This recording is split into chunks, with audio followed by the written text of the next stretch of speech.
A vida não tem sentido. E isso é ótimo. Você já teve aquela sensação estranha de que está vivendo no piloto automático? Você acorda, escova os dentes. O barulho da escova é o mesmo de ontem, o mesmo de 10 anos atrás. Você trabalha, resolve problemas que nem eram seus, para pessoas que você mal conhece, em troca de um número que aparece numa tela no fim do mês. Paga contas, passa algumas horas tentando se distrair com luzes coloridas num retângulo de vidro. Dorme, e então acorda no dia seguinte, e faz tudo de novo, e de novo, e de novo. Como se a vida fosse uma esteira rolante que nunca chega a lugar nenhum. Talvez você já tenha parado no semáforo, ou no meio do escritório, e pensado, é só isso? É uma pergunta que a gente evita, porque a resposta dá medo. Porque, sejamos sinceros, a maior parte das pessoas vive como se estivesse esperando alguma coisa acontecer. Um momento mágico, uma revelação, uma resposta definitiva. Como se, em algum ponto da jornada, alguém finalmente fosse aparecer, tocar no seu ombro e explicar qual é o verdadeiro sentido de tudo isso. Mas e se eu te dissesse que essa resposta nunca vai chegar? E pior, e se eu te dissesse que talvez ela nem exista? Calma. Antes que você ache que isso vai virar um discurso deprimente sobre como nada importa, fica comigo. Porque a conclusão pode ser exatamente o oposto. Talvez a coisa mais libertadora que você vai ouvir hoje seja justamente esta. A vida não tem um sentido pré-definido. E isso é uma excelente notícia. Desde que a gente nasce, recebe um roteiro pronto. Ninguém te pergunta se você quer participar dessa peça. O roteiro simplesmente é entregue, encadernado em couro fake, com o seu nome na capa. Estude. Tire boas notas. Entre numa faculdade que prometa status ou segurança. Ou as duas coisas, se você for ambicioso. Consiga um emprego, compre uma casa, construa uma carreira que faça seus pais sentirem orgulho no almoço de domingo. Case. Tenha filhos para que eles possam receber o mesmo roteiro. Aposente-se. Morra.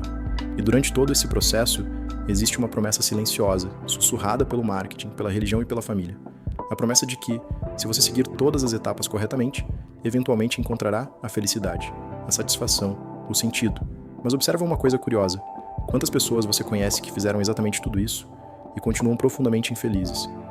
Quantas alcançaram o emprego dos sonhos apenas para descobrir que o sonho era uma sala com ar-condicionado central e metas batidas? Quantas conquistaram dinheiro e perceberam que ainda carregavam o mesmo vazio, só que agora num carro mais caro? Existe uma mentira que quase ninguém questiona. A ideia de que existe algum prêmio final esperando por você. Como se a vida fosse um videogame de mundo aberto. Complete as missões, acumule conquistas e desbloqueie o significado da existência. Mas a realidade é muito menos organizada do que o seu feed do Instagram gostaria. O universo não funciona como uma história bem escrita. Não existe garantia de final feliz. Não existe justiça automática. A vida simplesmente acontece. E é exatamente aqui que começa o nosso problema. Nós somos criaturas desesperadas por significado. O nosso cérebro é uma máquina de padrões. Queremos explicações para a dor. Queremos propósito para o esforço. Queremos acreditar que tudo acontece por uma razão cósmica. Mas o universo parece não compartilhar desse interesse. É desse conflito que nasce aquilo que Albert Camus chamou de absurdo. O absurdo não é a falta de sentido em si. O absurdo é o choque entre o nosso desejo humano de encontrar sentido e o silêncio indiferente do universo. Nós perguntamos, por quê?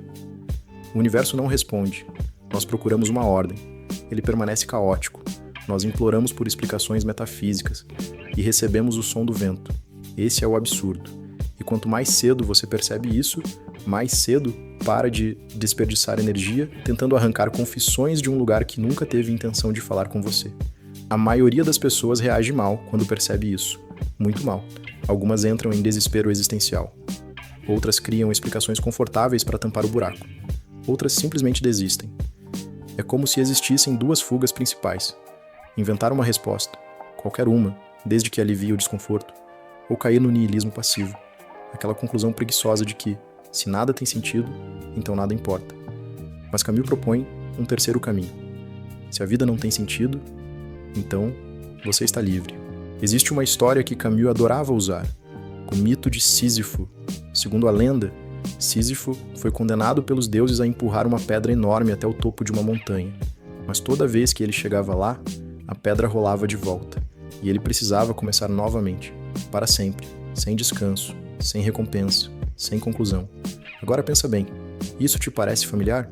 Acordar, trabalhar, dormir, repetir, lavar a louça só para sujar novamente, resolver problemas que geram novos problemas, conquistar objetivos que perdem a graça no momento em que são atingidos, empurrar a pedra, ver a pedra cair, empurrar novamente. A vida humana é cheia de ciclos, e por isso, Camus faz uma pergunta que parece loucura. E se Sísifo fosse feliz? O sofrimento dele não vem da pedra. O sofrimento vem da expectativa de que as coisas deveriam ser diferentes. Quando ele abandona a esperança de que um dia a pedra vai ficar no topo, algo muda. Ele para de lutar contra a realidade. Ele aceita o jogo. E justamente nessa aceitação, ele encontra uma liberdade que os deuses não podem tirar.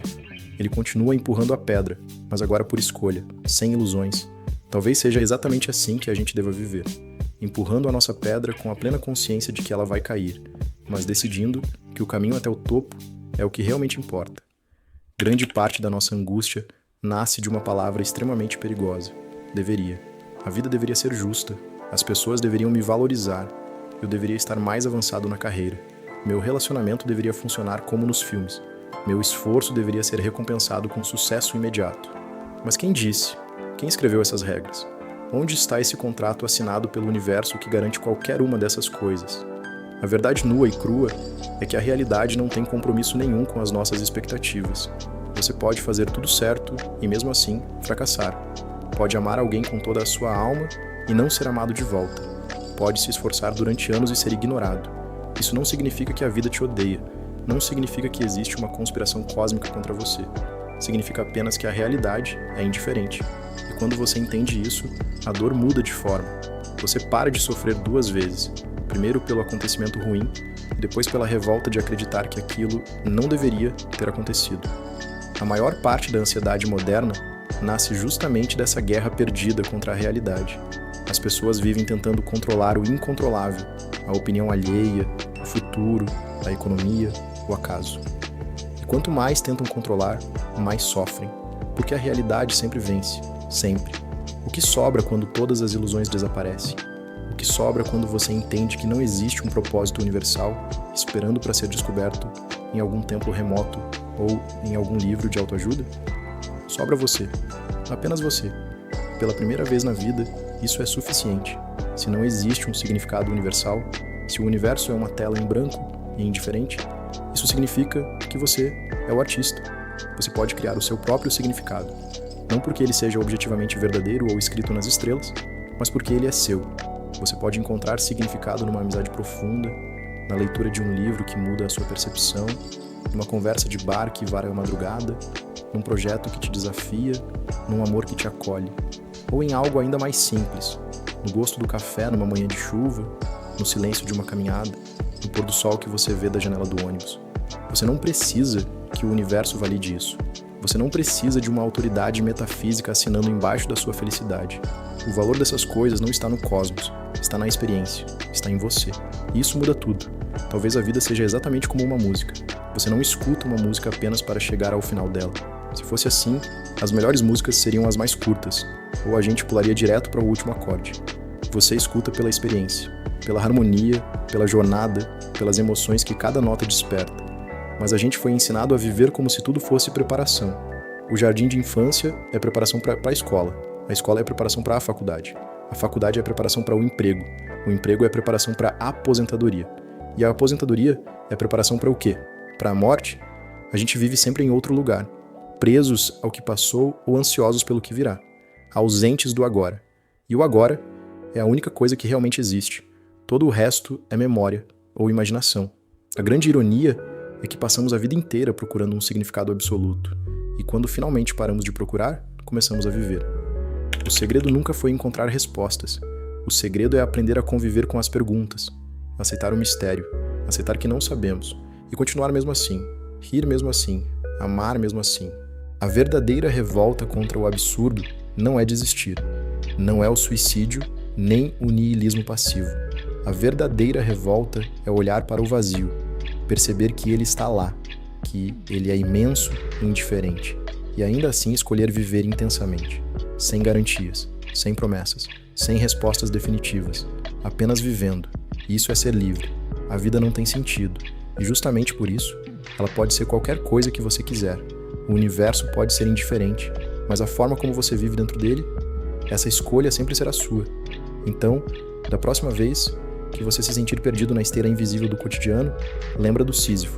Lembra que a pedra é pesada, mas ela é dele. E que o topo da montanha é apenas um pretexto para o esforço que nos torna humanos. A busca acabou. Não há nada para encontrar lá fora. Tudo o que importa já está aqui, acontecendo agora, neste exato segundo em que você respira. Mas vamos ser honestos. A liberdade dá medo.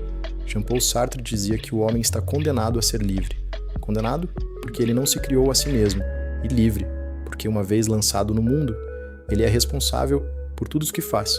Quando você aceita que não existe um sentido pronto, a responsabilidade cai inteira nos seus ombros. Não dá mais para culpar o destino, nem os astros, nem uma vontade divina incompreensível.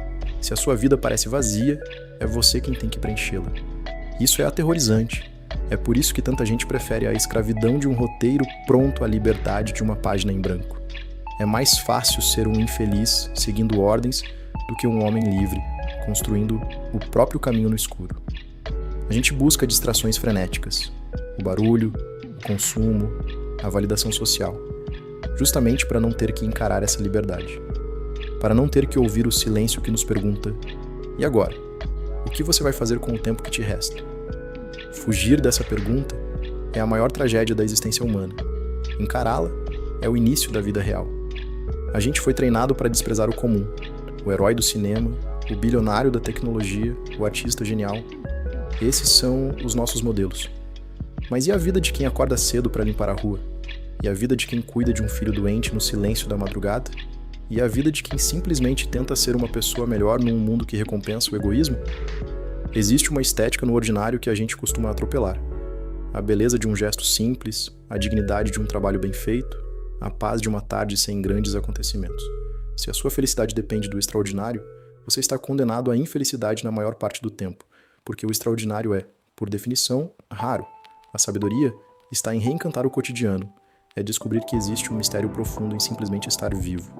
Quando você para de exigir que a vida seja um espetáculo constante, ela começa a te dar presentes pequenos que você não via antes. A felicidade não é um grande evento, é uma coleção de momentos minúsculos que a gente costuma ignorar na pressa de chegar a lugar nenhum. Precisamos falar sobre como a nossa infelicidade é lucrativa. O sistema em que vivemos precisa que você se sinta incompleto. Se você estivesse satisfeito com o que tem e com quem você é, o consumo pararia.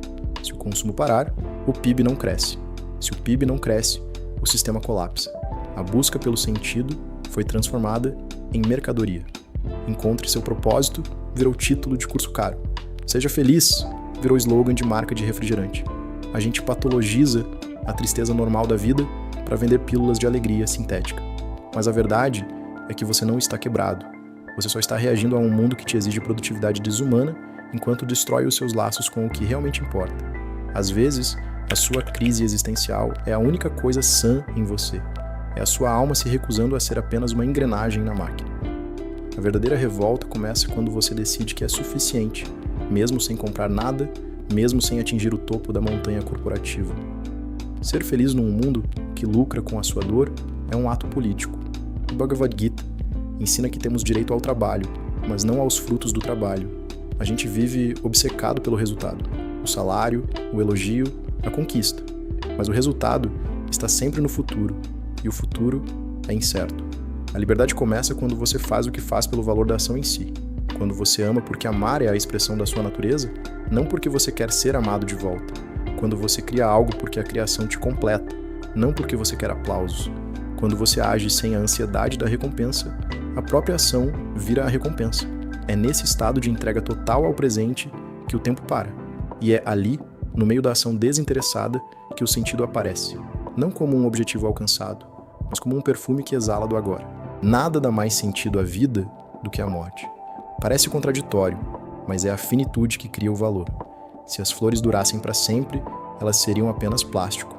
É o fato de que elas vão murchar amanhã que torna o perfume de hoje tão precioso. Lembrar que você vai morrer não é um pensamento mórbido, é um despertador.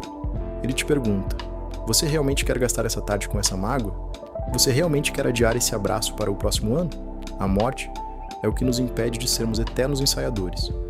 Ela nos obriga a subir no palco e atuar, mesmo sem estarmos prontos. A felicidade não é o que sobra quando a morte é esquecida.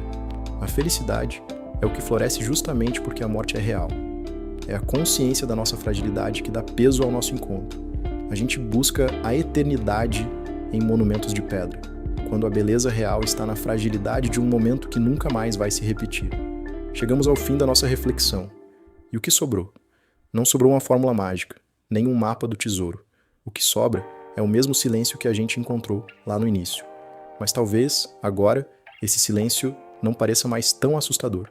Talvez você possa olhar para o vazio da existência e não sentir a necessidade imediata de preenchê-lo com barulho. Talvez você possa aceitar que a vida não tem um sentido pronto e que isso é a sua maior bênção. Você é o autor, o ator e o espectador da sua própria história. Fique aqui, respire, sinta o peso do seu corpo, ouça os sons ao seu redor. Perceba que, apesar de todo o caos e de toda a indiferença do universo, você ainda está aqui. E que estar aqui, agora, consciente de que nada importa e que tudo importa ao mesmo tempo, talvez seja a única felicidade real que nos é permitida. E tudo bem, no fundo, a gente nunca precisou de mais do que isso. Se essa jornada pelo absurdo te trouxe algum lampejo de clareza, ou se o silêncio finalmente começou a fazer sentido para você, considere se inscrever no canal e deixar o seu like. Não para alimentar um algoritmo indiferente, mas para que essa conversa chegue a outros que também estão cansados de roteiros prontos. Diz aqui nos comentários, se a vida não tem um sentido universal, qual significado você escolheu criar para ela hoje? Que pedra você decidiu empurrar com um sorriso no rosto? O universo pode ser silencioso, mas a sua voz ainda é sua. E a forma como você vive dentro desse silêncio, essa sempre será a sua maior obra de arte.